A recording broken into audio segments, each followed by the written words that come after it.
All aboard! Final destination, the Daily Solutions Podcast. All aboard!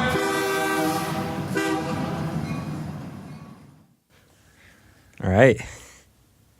Hey, everyone. Hey, this is Ashkahn. And I'm Graham. And our question is, what is your policy on floats for staff members? Floats for staff members. That's a good question. Yeah, and they asked about our policy, which is way easier to answer than the best policy. Perfect. So there's two parts to this. And then there's two parts to each of those parts. Yeah, and then it kind of just goes down from there. But so there's the legal part I feel like we should probably talk about. Mm-hmm. And then there's the part where you don't care about the legal part. You just want to do things your way. Yep, I was going to say the spiritual part as well. The physical part. So let's stop. Let's forget about the legal part for a second. Yeah. Talk about everything else first. Yeah. So so our policy is not very, it's not like very specific other than just saying, yeah, just float kind of whenever you want is the crux of it. Yep. And I guess the things that people might be considering here with their float policies are, A, do you give away free floats to staff members? Okay. Which we do. B, how many free floats are they allowed to take in a week or a month or something like that? Mm-hmm. Which for us is as many as they want to. Yeah. Are there certain amounts of, like certain times of day that they're restricted from floating? Like, do they need to float off hours? Do they need to float during light hours? Is there kind of a prescribed range of time they should hop in the tanks? Yeah. Which for us, we urge people to float during our less busy times. But we don't actually have a restriction on it. They can float anytime that they want to. Yeah. And I mean, okay, so let's go through those. Like charging people for floats. I mean, you're going to see that our philosophy is pretty much like we want our employees to float. Yeah. Right? I mean, at the end of the day, like I would be more concerned were our employees not floating than I would were they floating too much. Mm-hmm. And I actually don't really know what floating too much is like. I mean, I guess they'd really just have to be bringing, like if all of our employees were taking up like Friday evening every week, like that would be what the point where I'd be like, okay, guys, like please don't as a group book like every appointment we have on Friday nights. And it's just things are so far away from that it's like, it's almost odd to think about what could be going wrong.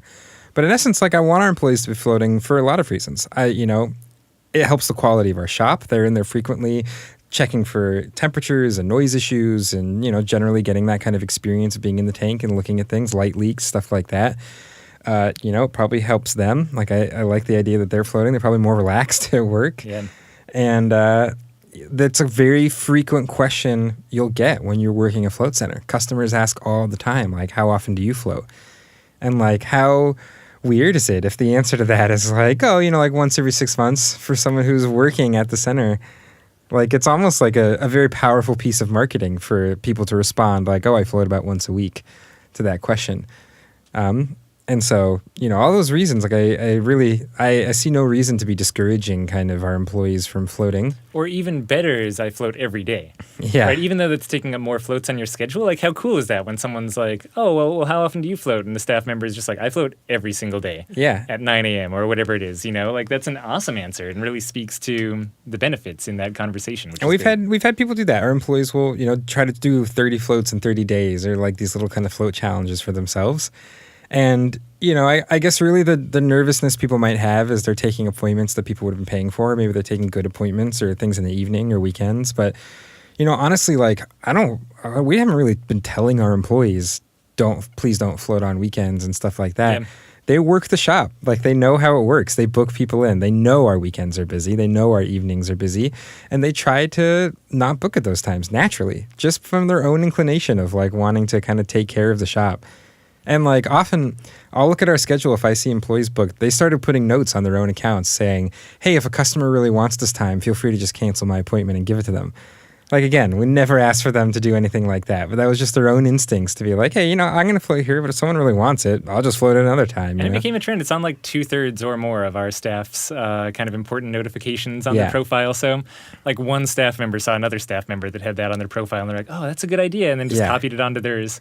Which I guess like I wanted to pause for a moment to just point to one of the greater philosophies that we have. That's kind of one of the guiding principles on our float availability philosophy as well, which is like if you want people to take ownership of your shop and treat it like it's their own, then you have to actually give them the ability to do things that they want to and not try to control every minuscule behavior. Right. And free floats is a really great example of that. You know, like, sure, we could write out policies that specifically say you need to give up your float if a paying customer wants to and you're floating during prime times, or you only need to float during off times. Or, and it turns out, like, the more that we just treat our staff members like adults who understand that we're a business that needs to stay open, the more they truly respect that. And they're not trying to fight against our policies. And in fact, you know, in many cases like this one, they end up being harder on themselves. Like, they will choose way more difficult times for themselves to float, like 11 p.m. or 2 a.m., so they're not interfering much more than they would, I think, if we were trying to be really hardcore about it. So yeah, it's true. They'll be like, oh, I really don't want to book, like, you know, on this Saturday afternoon, but it's the only time I can. I'm like, dude, book Saturday after, go for it. You know, it's fine. Like, don't worry about it. Yeah, it's true. We often are, if anything, pushing in the other direction, getting them to, like, take more kind of, you know, selfish kind of behavior, I guess. Yep. Another one, I guess, that's another policy we didn't talk about in there is bringing in friends to float, or relatives, or something like that. Yeah, and we pretty much have the exact same policy, which is we have no written rules, and it's just kind of like, do what you think you should do. You know, it's like, it's up to you. Like, you know, and part of this is, like Graham was saying, a much broader philosophy. Our finances are open to our employees. You know, it's they see how much money we're making and stuff like that. So they have kind of some of the same judgment we do.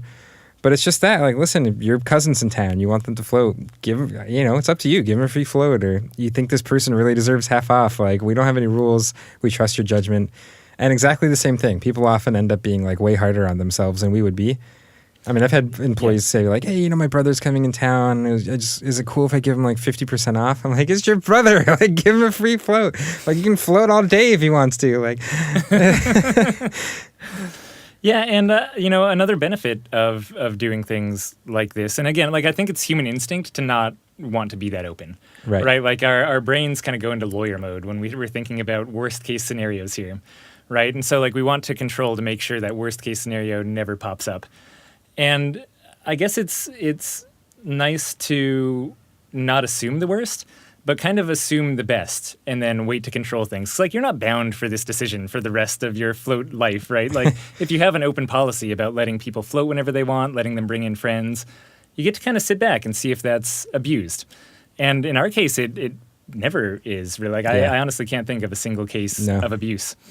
Versus citing too much on the controlling side, you actually don't get to see what happens if you had no controls at all. And so one of the benefits of that, again, is that people respond really well to it. Like, not only do you have the ability to change them if the policy isn't working out, starting on the nice side also just makes your employees happier. It probably reduces employee turnover. It makes sure that they're able to talk to customers better. Like, there's so many benefits of that laxness when it comes to giving them free access to the tanks.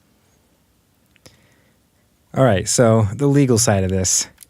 This part gets weirder, and I'm not even, like, so confident that we know everything about this, but I just wanted to say that we're not lawyers, and you should definitely consult a lawyer when you get into the legal side of anything. None of this may be true. We've heard some things about, like, it seems like there's some rules out there about what you can be giving to employees. And you'll often see this 20% rule, that if you can give employees 20% discounts on things, but past 20%, it becomes like a benefit that you have to actually treat as income to the employees that they're then taxed on.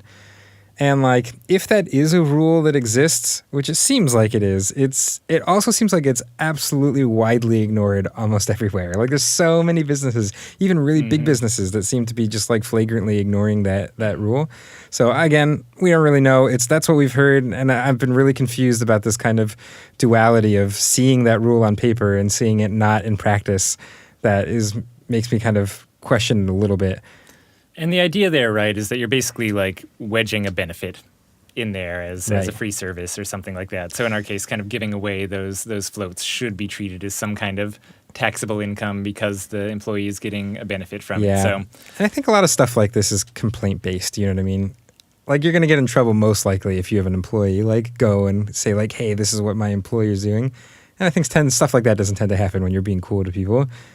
Yeah, but it might. So you should But it might. definitely So, consult yeah, with look your into attorneys. this. Look into this. When we talked to our HR person, what we ended up coming out of it with. So another option is to say floating's like required. It's part of your job, and that's one way of getting around it. But what that ends up doing is you have to pay people to float.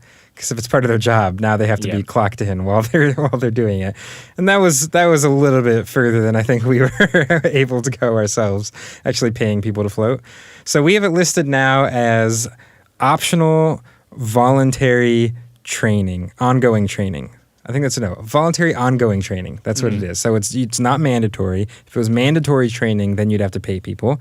So it's voluntary training and it's ongoing training. So things that you just kind of continue to do to work on your job.